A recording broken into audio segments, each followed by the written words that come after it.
होश में आने के बाद राजा दशरथ जी विश्वामित्र जी से विनती करते हुए यह बोले कि मैं अभी 60,000 वर्ष का हूँ प्रभु, और इस अवस्था में अति कठिनाई से मुझे पुत्र की प्राप्ति हुई है, और राम तो अभी 16 वर्ष का भी नहीं हुआ है।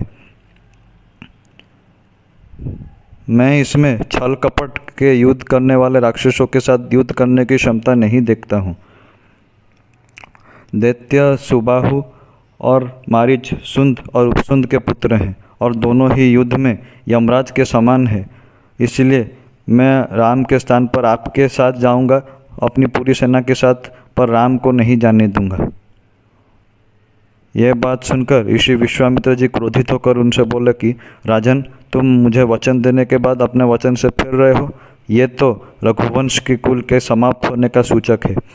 अगर तुम्हें यही उचित प्रतीत होता है तो मैं जैसे आया था वैसे ही चला जाता हूँ। ऋषि विश्वामित्र जी को इस प्रकार क्रोधित होते देख पूरा संसार काँप उठा था और देवता भी भयभीत हो उठे थे। उसके बाद ऋषि वशिष्ठ जी ने दशरथ जी को समझाते हुए यह कहा कि आप अपना वचन देकर उसको उल्लंघन ना कीजिए, और विश्वामित्र जी के साथ अपने पुत्र राम को जाने दीजिए। राम को अस्त्र विद्या आती हो या ना आता हो, पर विश्वामित्र जी के साथ होकर रावण जैसा राक्षस भी उसका कुछ नहीं बिगाड़ सकता, क्योंकि इस संसार में जो भी प्रकार के अस्त्र शस्त्र हैं उन सभी को विश्वामित्र जी जानते हैं। यह कहने के बाद अस्त्र शस्त्रों की उत्पत्ति के बारे में बताते हुए वशिष्ठ जी ने दशरथ जी से यह कहा था कि प्रजापति दक्ष की 2 पुत्रियां थीं, जिनका नाम था जया और सुप्रभा। इन दोनों का विवाह प्रजापति कुशवास के साथ हुआ था। पहली पत्नी जया ने 50 शक्तिशाली और रूप रहित पुत्रों को जन्म दिया था, जिनका जन्म सभी असुरों के वध के लिए हुआ था। उसी तरह दूसरी पत्नी सुप्रभा ने 50 संघार नामक पुत्रों को जन्म दिया था।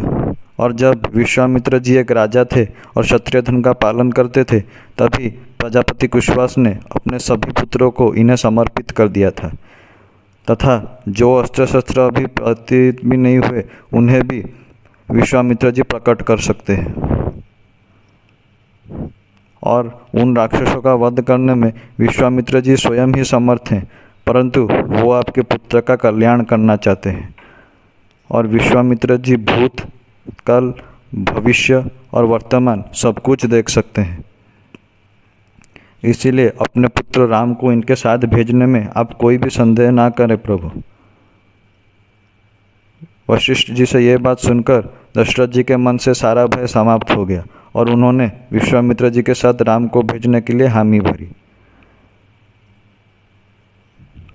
जब राम जी को उनके साथ भेजा जा रहा था, तब उनके सेवा में हमेशा तत्पर रहने वाले लक्ष्मण भी उनके साथ चल पड़े थे। और इस प्रकार ऋषि विश्वामित्र जी के पीछे पीछे राम और लक्ष्मण दोनों असुरों का वध करने के लिए चल पड़े थे।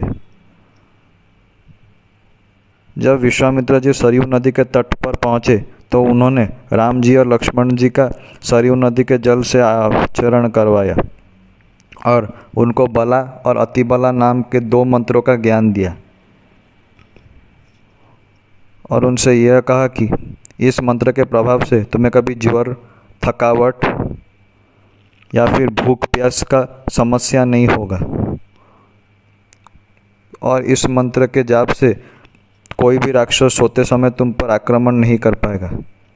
तीनों लोकों के समान, तुम्हारे समान तीनों लोकों में और कोई दूसरा नहीं होगा, और ज्ञान और बुद्धि बल में भी तुमसे श्रेष्ठ और कोई नहीं होगा, क्योंकि बला और अतिबला ब्रह्मा जी के 2 कन्याएं हैं, जो कि सभी प्रकार ज्ञान और बुद्धि की जननी हैं।